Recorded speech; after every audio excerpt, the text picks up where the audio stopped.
Okay, so question number 10. 150 boys and 160 girls sit an examination. The table shows some of the probabilities that they came with or without a calculator.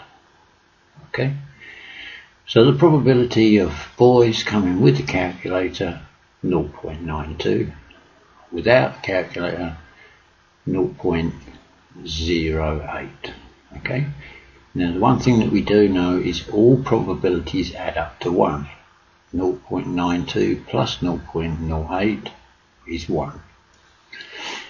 So 0.95 girls with a calculator, so this must be 0.05 to make up the 1. So what's the probability that a girl came without a calculator? Write your answer in the table.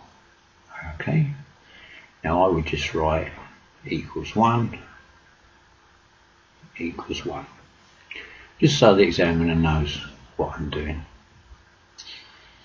So how many of the 150 boys came with a calculator?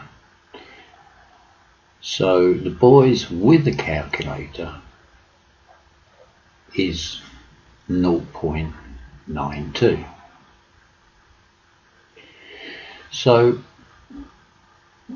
that's 0.92 of the 150 boys.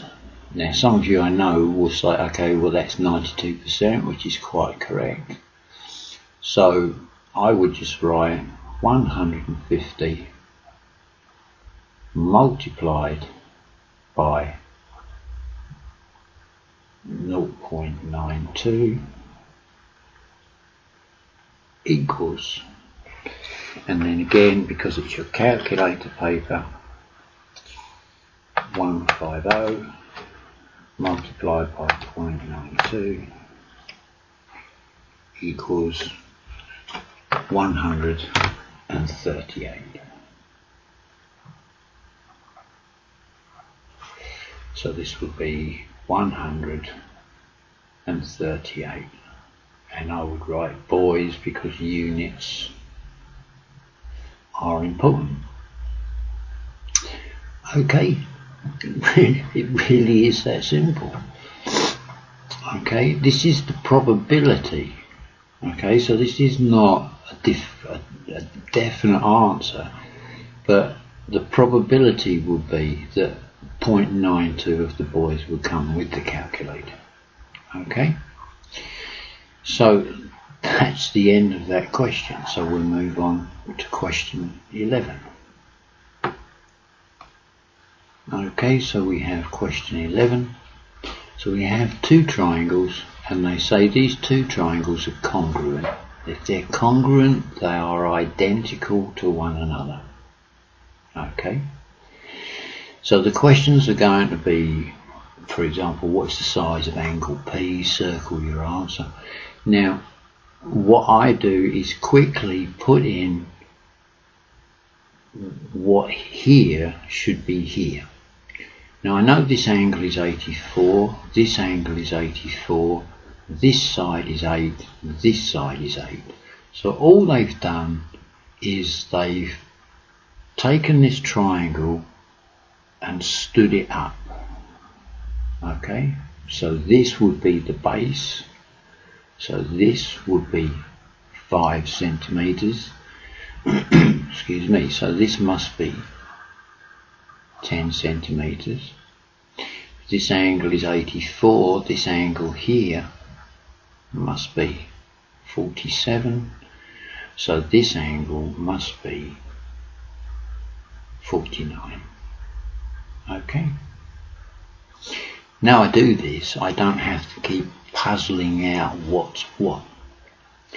So what is the angle at P? Now the angle at P we can see is 47. All they want to do is circle the answer. That's it.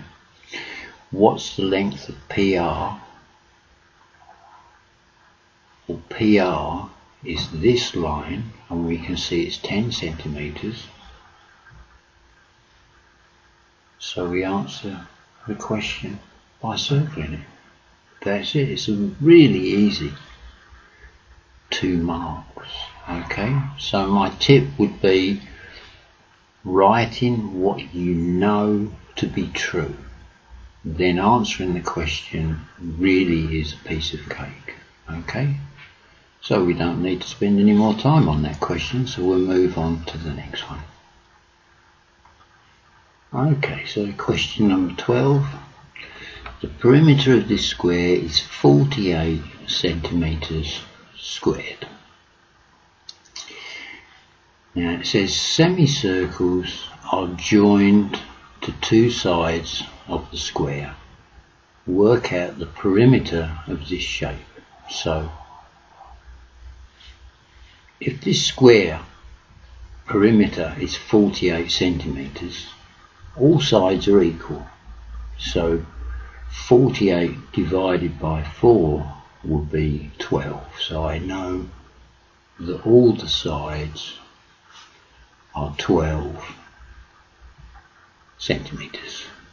That's nice and simple. So I need to show this here.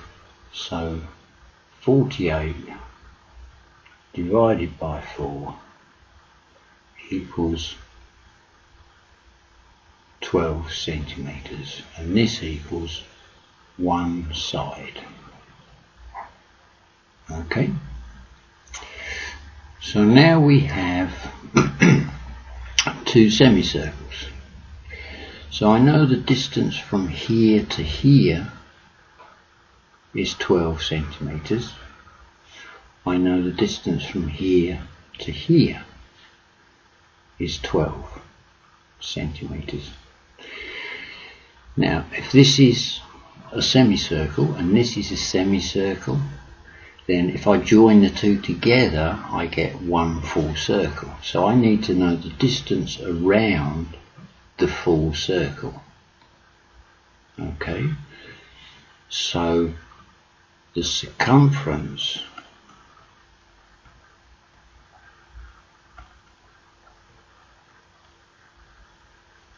is pi multiplied by the diameter. Now I know that if this is a half circle, this diameter here is 12 centimetres because this is the square. So the circumference equals pi d.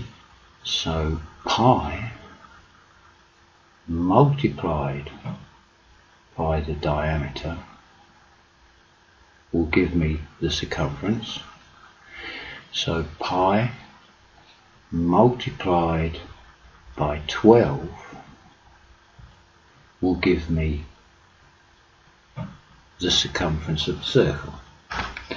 So obviously again this is a calculator paper, so we would have pi multiplied by 12. Now this gives me 37.699. So 37.699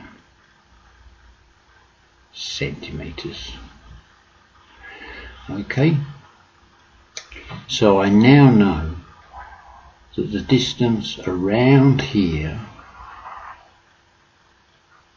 and the distance around here adds up to that 37.99 or 699, but I need to add these 2 distances on as well. So the perimeter of the shape would be 12 plus 12 plus 37.699. Okay, So again, we use our calculator for this.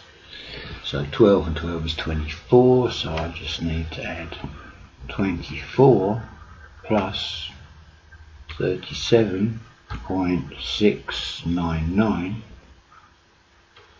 and that will give me 61.699 centimeters. Okay, so I would just write that one in, 61.699, and centimeters is already there. You could round it to 61.7. I'm sure the examiners would be very happy with that. But again, they want to know, how did you get there? Okay, remember, 4 marks. This is only ever worth 1 mark. Okay, so that's question 12. So I'll stop there and I'll do a fresh video for 13 and on.